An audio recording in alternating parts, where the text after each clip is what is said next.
Every morning, we wake to a world demanding our attention. Notifications flash across our screens, deadlines loom over us, news cycles feed us fear. Our minds race from one thought to another, yet despite all our progress, one question remains unchanged across thousands of years. How can I find peace? It is a question that echoed across the battlefield of Kurukshetra, where a warrior named Arjuna stood frozen between duty and despair. And it was there that Krishna revealed a truth that still speaks to every restless mind today, not from a mountaintop, not from a temple, but in the middle of chaos. Imagine standing where Arjuna stood. On one side are your responsibilities, on the other, your fears. Every decision feels heavy. Every path seems uncertain. Krishna did not promise to remove the battlefield. Instead, he transformed the warrior. He said, "The mind is restless, turbulent, strong, and difficult to control. But it can be mastered through practice and detachment." Think about that. Krishna never said the world would become peaceful. He taught us how to become peaceful within the world. Today, we often believe peace will arrive after we earn more money, after we finish our work, after we solve every problem. But peace built upon conditions is fragile. The moment life changes, so does our peace. Krishna reminds us that true peace is not something we chase. It is something we cultivate. Have you ever watched a lake on a calm morning? When the water is still, it reflects everything perfectly. But throw a single stone into it and the image becomes distorted. Our minds are much the same. Every worry, every comparison, every fear of the future, every regret about the past, they are stones disturbing the surface. The world is not creating our suffering. Our attachment to every passing thought is. Krishna teaches us to become the witness rather than the wave. To observe our thoughts without becoming imprisoned by them. Because you are not every emotion you experience. You are the awareness that watches them all. One of Krishna's most profound teachings is often misunderstood. You have the right to perform your duty, but never to the fruits of your actions.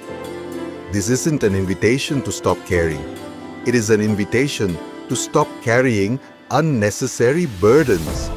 How much of our anxiety comes from trying to control what has not yet happened? We replay conversations, we predict failures, we seek approval from people who are themselves searching for approval. Krishna asks us to focus only on what truly belongs to us. Our actions, our intentions, our character. Everything else belongs to time. Modern life tells us to become more successful, more productive, more admired. But Krishna quietly asks a different question.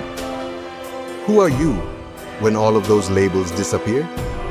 Because beneath every achievement, every title, every possession, there is the self, unchanging, peaceful, whole.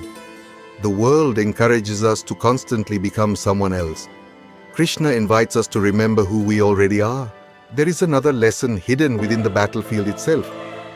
Krishna could have ended the war with divine power, yet he chose to guide instead of control. Why? Because wisdom cannot be forced. Each of us must choose awareness for ourselves. Every difficult moment in our lives becomes an opportunity, not merely to survive, but to awaken. Every disappointment teaches detachment. Every failure teaches humility. Every uncertainty teaches trust. The battlefield was never just Kurukshetra. It is the mind. And every day we decide whether fear or wisdom will lead the chariot. So, if your life feels overwhelming, if your thoughts never seem to rest, if peace feels distant, remember Krishna's message. Do not wait for the world to become quieter. Become the quiet within the world. Because storms will come. People will change. Success will rise and fall. but the one who has mastered the mind carries peace wherever they go. Perhaps that is why Krishna smiled even in the middle of a battlefield. He knew something the world often forgets. True peace is not found when life becomes perfect.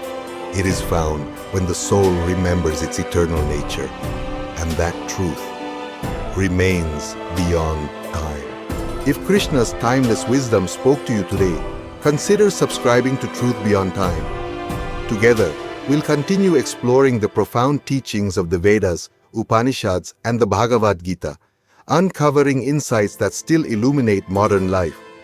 Share your reflections in the comments. What brings you inner peace in a world of constant change? Your perspective may inspire someone else on their own journey. Until next time, seek wisdom, live with awareness, and remember, the greatest victories are often won within.